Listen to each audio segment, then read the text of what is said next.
Hey folks, and welcome to iWizard. So today I'm going to be talking about Disquiet Gods. This is book 6 of Christopher Ruocchio's Sun Eater series. Is this a good book? Is the magic still alive? And what's the author really trying to say with this one? Let's get into it.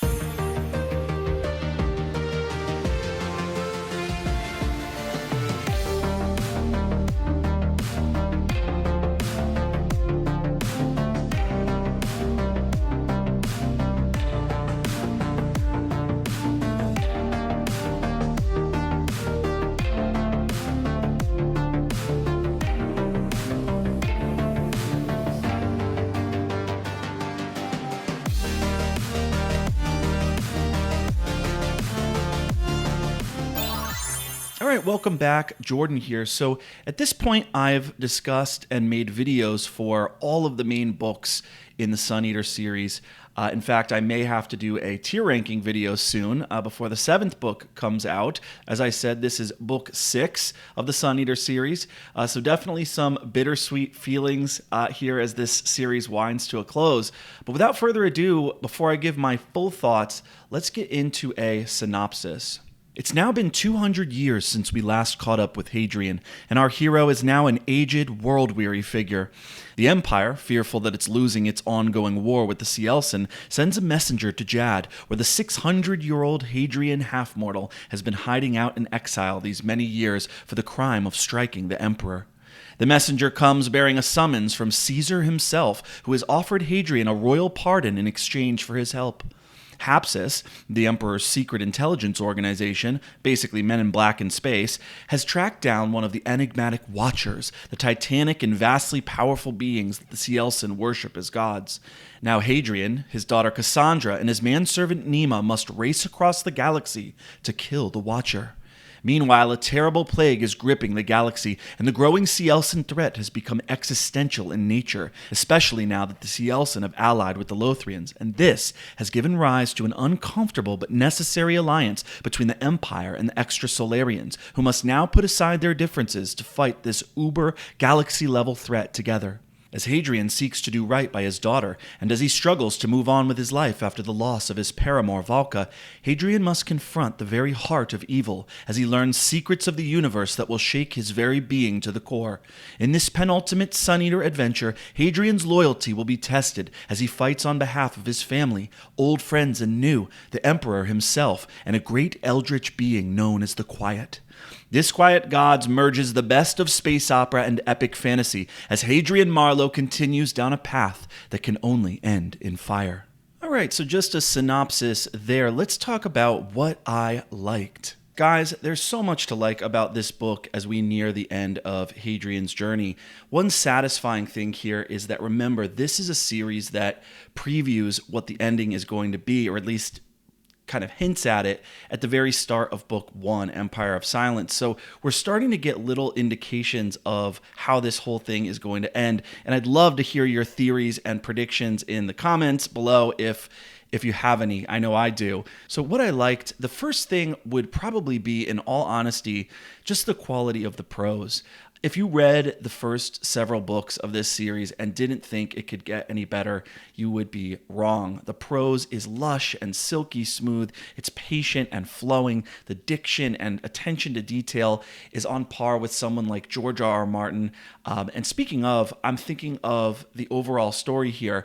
I just love the way that Ruocchio was able to basically open up his writing, and we finally get a chance to really breathe in this book. I'm sure most of you have heard the story by now, especially if you're this far into the series, of how Ruocchio had to split up books 4 and 5, which resulted in a kind of a cramped, almost fragmented quality to the books, and that's definitely not the case here. You can tell the author wasn't given a page limit and that he really got to pace things the way that he wanted to. Disquiet Gods is easily the wildest installment in the series thus far, and yet there's also a sense that Ruocchio isn't rushing things, which I like.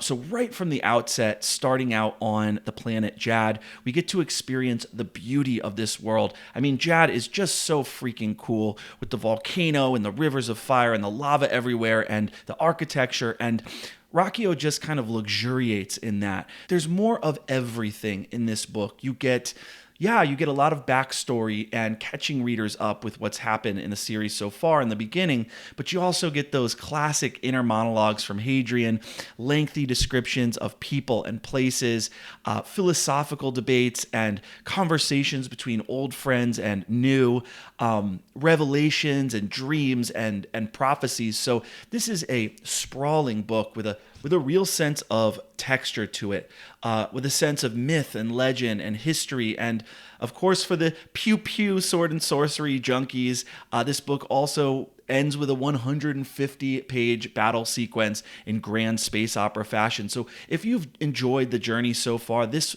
book has everything that made you love the series, I would say, but more of it. But it also reads at times like a real work of the heart. The author recently welcomed a daughter into the world, I happen to know. So as a new father, you can just tell that many of the scenes between Hadrian and Cassandra are coming from the heart, are coming from a place of experience and love and just understanding the real weight of fatherhood. And so there's definitely something of a biographical feel to this one that I'm not sure the other books had to the same degree. It was actually kind of charming and funny at times watching Hadrian deal with the woes and responsibilities of fatherhood, especially being a girl dad. For example, he clearly loves Cassandra and would do anything for her, but at the same time, he doesn't let her talk back to him, right? He doesn't believe that boys should engage in sword fighting with her. His temper flares when strange men try to kiss her on the hand. So I enjoyed that family aspect. And of course, I won't spoil anything here, but this is also a book about loyalty and friendship. There's a certain character whom I won't name that we get to reunite with. And so that is very moving as well. And I think Ruocchio is just very good at writing the perspective of an older man. Because honestly, and by the way, Christopher is a friend of mine, so he may cringe at this, but I don't think he'll mind. I honestly think he's always kind of been an old man. He's one of those guys who is like 30 going on 60, right, in terms of his ethos and his outlook on life. And so that's kind of how Hadrian feels in this one. He's gained perspective, but he's also world weary. He's haunted by ghosts. He's got Tor Gibson and Valka talking to him from the grave. He's beginning to lose his step a little bit, but he's also got more experience and he knows kind of what matters now. Another thing I really like just in general about Christopher's writing is his ability to write sci-fi that isn't hard sci-fi necessarily, but that also explores really mind-blowing science fictional ideas. I like that he's not trying to be Alistair Reynolds or a Greg Egan or something like that, but that he also doesn't hide the ball and that it's not soft sci-fi per se. There's a level of scientific literacy, I would say, that Christopher can wield where yes, it's science fantasy, but he's also able to give everything a compelling plausibility. So while this does bleed into fantasy, you are able to suspend your disbelief. And I'm thinking here about the Watchers and how they work, the Quiet, the world-sized ships, the Faraday box, discussions about linguistics. There's lots of other stuff that I can't really tell you about. But also, speaking of that, there are actually some elements of like Men in Black in here too, with this group called Hapsis. Then there's a shadowy government group called the Choir that investigates all the technologies that are technically banned by the Chantry. So I liked that aspect of it, and I could definitely see like a spin-off in the future, perhaps with Hapsis, right? Even when Christopher decides to move on from the series, I can see him doing kind of what Alistair Reynolds does with the Revelation space universe and just writing like hard-boiled noir detective stories set on some extra Solarian secret planet in some cyberpunk city where a Hapsis man has to go solve some crime or get to the bottom of some crazy conspiracy. I think Christopher would be really good at that, just as long as the character isn't as self-conscious and melodramatic as Hadrian. He'd have to be more like Philip Marlowe and a little less like Hadrian Marlowe. But anyways, I'll say too that another thing that we get here, and this really felt like it harkened back to the latter half of the first book, is a ramp up of that sort of Indiana Jones Tomb Raider feel with the ruins and the caverns and the xeno-archaeological exploration. So that's kind of neat. And you can kind of see that reflected too on the cover here with Hadrian's daughter, Cassandra, who looks a lot like the pundit and social media personality Brett Cooper. Is it just me, guys? No? Anyone? But anyways, you can definitely see that Tomb Raider feel reflected in the cover. Another thing I personally loved about Disquiet Gods was the philosophy. That's kind of my thing, as you guys know, and there are some really interesting philosophical, theological debates in this book. The problem of evil versus theodicy, Catholicism. There's some really interesting stuff in the middle of the book about God and this question of who, if anyone, is the one true God in the Sun Eater universe, as well as like this debate over whether God is like the all-powerful, all-knowing, all-good God of Judeo-Christianity, or whether God is just this Aristotelian teleological prime mover entity, or are there just different gods above us battling for supremacy, and there are good ones and bad ones. So I won't spoil anything, but we actually do get answers here on this topic, especially like in the 40th chapter, if I remember right. And we get to a little hint, and I'll just give you a little teaser here. We get a little bit of a dying Earth scenario in this book for a while. And I know that's an aesthetic that Christopher has wanted to play with for a while now. That part of the book, though, might have been the only part where I couldn't really fully suspend my disbelief. Or I'll put it this way, I wasn't sure that I was fully following everything that was going on in those chapters. So there's a really big twist that happens from like chapters 37 through 41, as I said, and I know that there were some readers who didn't particularly like that.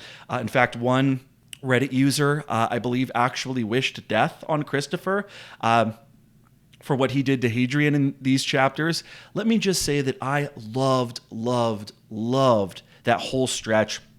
I think the stretch of writing for those 3 or 4 chapters is some of the best writing that we've gotten in the entire Sun Eater series.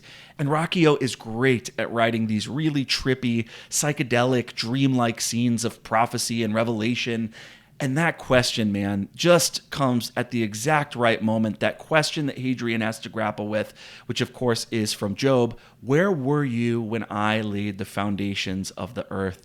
Just chef's kiss. And it's very powerful because Hadrian has lost Valka, and it's been many years, but he's still clearly grieving. And actually, it's very similar to a movie that I teach in this film course that I run at school. It's a Terrence Malick film called The Tree of Life, and it's about this family. The father's played by Brad Pitt and the mother by Jessica Chastain, and they lose one of their 3 sons, and the mother is asking God, why? Why did you have to take my son? Why did you do this? And then the film launches into this incredibly trippy, dreamlike sequence that takes you through the birth of the universe, followed by the creation of Earth and the beginning of life. And then you remember that the film opens with that quote from the book of Job over this mysterious light flickering in the darkness. Where were you when I laid the foundations of the earth, when the morning stars sang together and all the sons of God shouted for joy? And what God is basically saying there in that question is like, you have no idea, mere mortal. You are so small. You have no idea about the unfolding of my plans. You haven't even the merest fragment or iota of my power, my wisdom, my grandeur. You know nothing of my larger designs, and you're certainly not going to figure it out no matter how advanced your science becomes. And it's funny because there's even a passage to this effect in chapter 40 when Ragama says, once there was a magus among your people who believed that if he might learn the location and velocity of every atom in creation, he might know the whole of the future. He was wrong, for the unmade in his wisdom made such knowledge impossible. One may not know the place and motion of every drop in the smallest cup of water. There will come a day when all is cold and still, in which such a magus might learn all of the past. Then when all is ended, he will judge all that he has made. What is sweet, he will retain. What is sour, he will discard.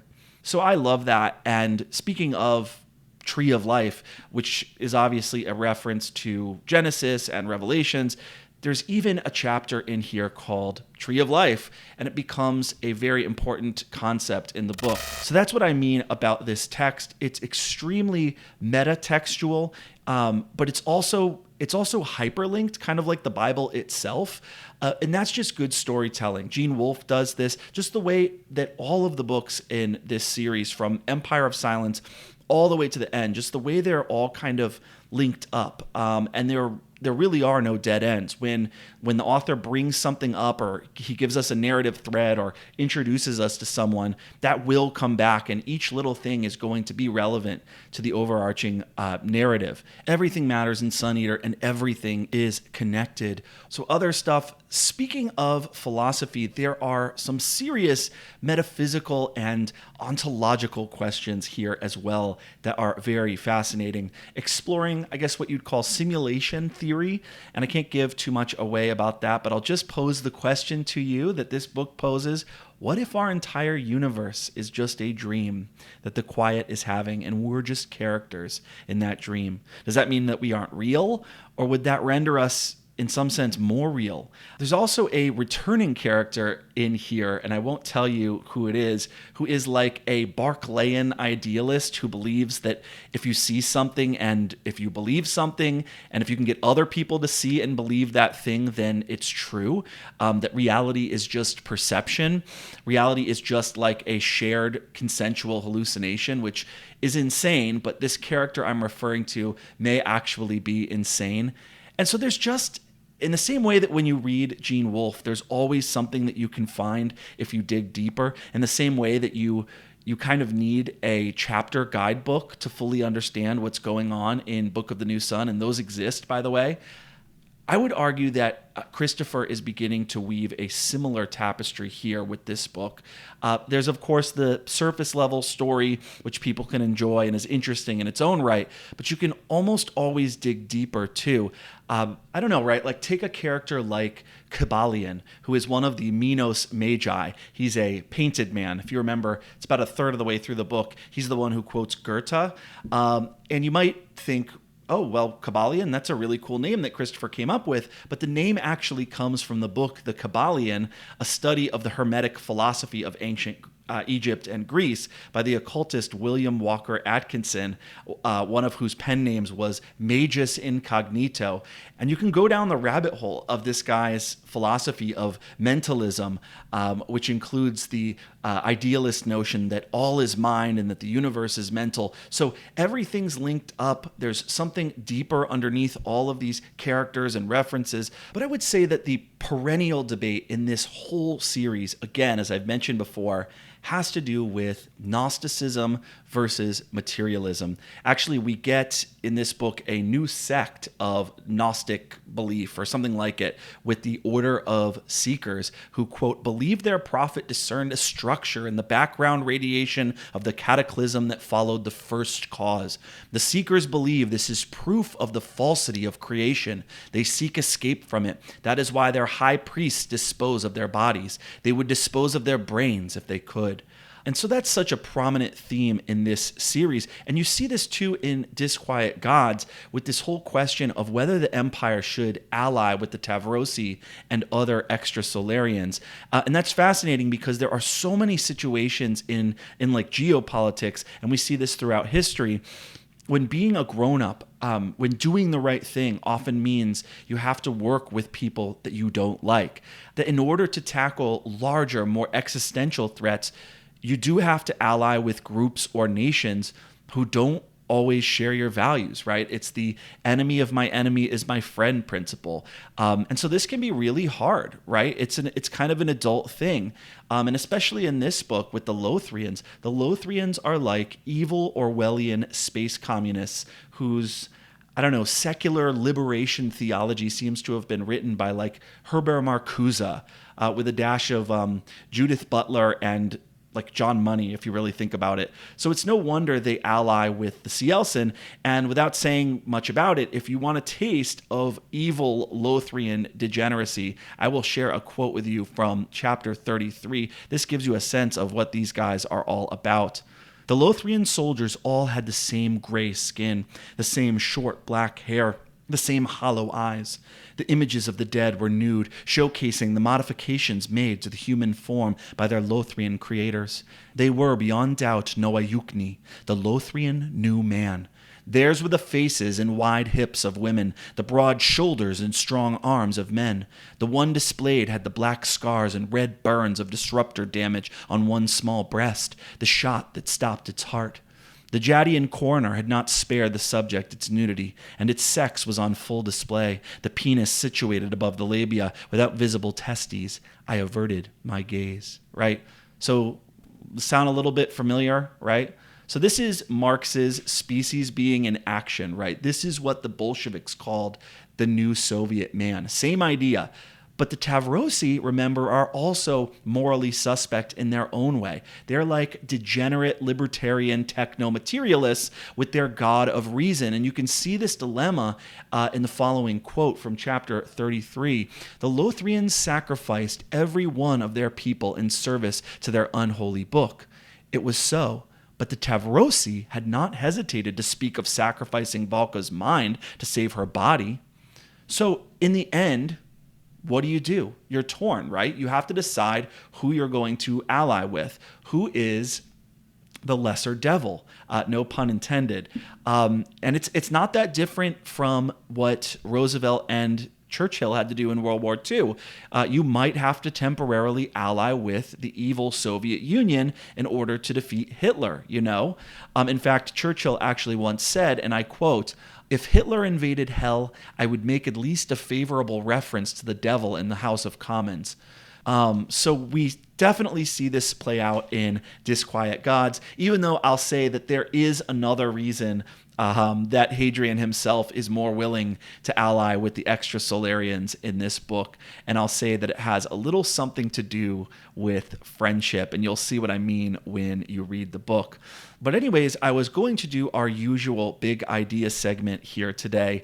And then I realized, guys, that is going to make this video way too long. I was going to talk all about some of the major themes of vision versus power, and the idea of seeking out struggle and hardship, and about fighting to increase the good versus just living a life of safety and hedonic pleasure, as if pleasure were a good in and of itself. I was going to do a whole rant about Carn Sagara's speech toward the end of the book and his whole philosophy of life and his obsession with conquering death biotechnologically instead of reckoning with death, his selfishness and cowardice. But I decided, you know what? Why don't I just have Christopher on the channel? We'll skip the big idea segment. I will have a conversation about this with Christopher. So that will be our big idea segment. I am going to have Christopher on. He said he's interested, and I thought I'd call it The Philosophy of Sun Eater. And that should be an interesting video that I don't know if anyone has ever made before,